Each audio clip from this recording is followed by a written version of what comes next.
بسم اللہ الرحمن الرحیم۔ السلام علیکم ورحمۃ اللہ وبرکاتہ۔ آپ دیکھ رہے ہیں دین اسلام۔ ویڈیو شروع کرنے سے پہلے ہماری یہ گزارش ہے کہ اگر آپ نے ہمارا چینل ابھی تک سبسکرائب نہیں کیا تو برائے کرم ہمارے چینل کو سبسکرائب کر لیں اور بیل آئیکن کو دبا دیں تاکہ ہر آنے والی ویڈیو کا نوٹیفیکیشن آپ تک پہنچ جائے۔ جزاک اللہ خیرہ۔ ویڈیو کو آخر تک لازمی سماعت فرمائیں۔ آثار قیامت۔ قیامت کس دن قائم ہوگی اور قیامت کی نشانیاں کیا ہیں؟ قیامت جمعہ کے دن قائم ہوگی۔ احادیث مبارکہ میں قیامت کی کئی نشانیاں بتائی گئی ہیں۔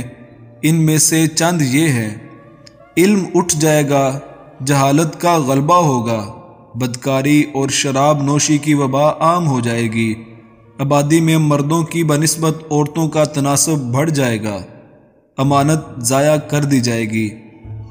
اور اس کی نشانی رسول اللہ صلی اللہ علیہ وآلہ وسلم نے یہ بتائی کہ مسلمانوں کی زمام اقتدار نااہلوں کے پاس چلی جائے گی، قومی دولت کو ذاتی جاگیر سمجھ لیا جائے گا، امانت کو مال غنیمت سمجھ کر اس پر ہاتھ صاف کر دیا جائے گا، لوگ زکوٰۃ کو تاوان اور جرمانہ سمجھیں گے، یعنی یا تو دیں گے نہیں اور اگر دیں گے تو بے دلی سے۔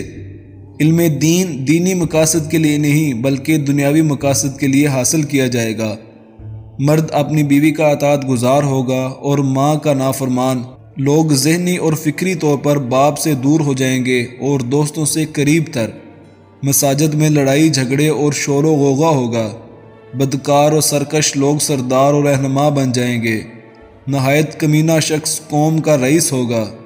بڑے لوگوں کی تعظیم ان کے کسی علمی، ادبی اور اخلاقی کمال یا تقوی کی بنا پر نہیں بلکہ ان کے شر کے خوف سے ہوگی۔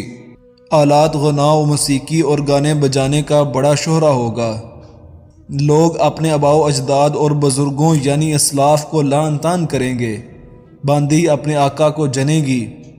وہ لوگ جو کبھی چرواہے تھے، جوتے اور لباس تک کے محتاج تھے، بڑے بڑے محلات تعمیر کریں گے۔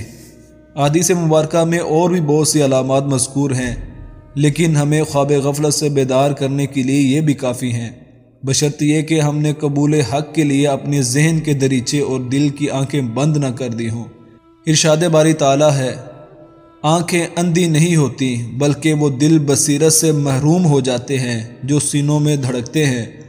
اور رب کریم کا فرمان ہے: اور جو میری نصیحت کو قبول کرنے سے رخ پھیر لے گا تو اس کے لیے معیشت تنگ ہو جائے گی اور ہم اسے قیامت کے دن اندھا کر کے اٹھائیں گے، اور وہ حیرت کے مارے کہے گا: اے پروردگار، تو نے مجھے اندھا کر کے کیوں اٹھایا؟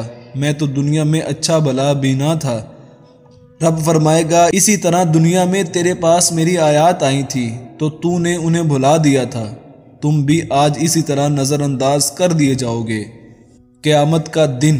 صحیح مسلم میں جمعہ کے بارے میں احادیث ہے۔ حضرت ابو ہریرہ رضی اللہ تعالی عنہ سے روایت ہے کہ رسول اللہ صلی اللہ علیہ وآلہ وسلم نے فرمایا: بہترین دن جس میں سورج طلوع ہوتا ہے جمعے کا دن ہے۔ اس روز حضرت آدم علیہ السلام کی تخلیق ہوئی، اسی دن انہیں جنت میں داخل کیا گیا، اسی دن انہیں جنت سے نکالا گیا، اور قیامت بھی جمعہ ہی کے دن قائم ہوگی۔ غنیت الطالبین میں جس کے بارے میں مشہور ہے کہ غوث الاعظم شیخ عبد القادر جیلانی رحمۃ اللہ علیہ کی تصنیف ہے، لکھا ہے کہ قیامت عاشوراء کے دن قائم ہوگی۔ اللہ تعالی ہم کو آخرت کی فکر اور تیاری کرنے کی توفیق عطا فرمائے، آمین۔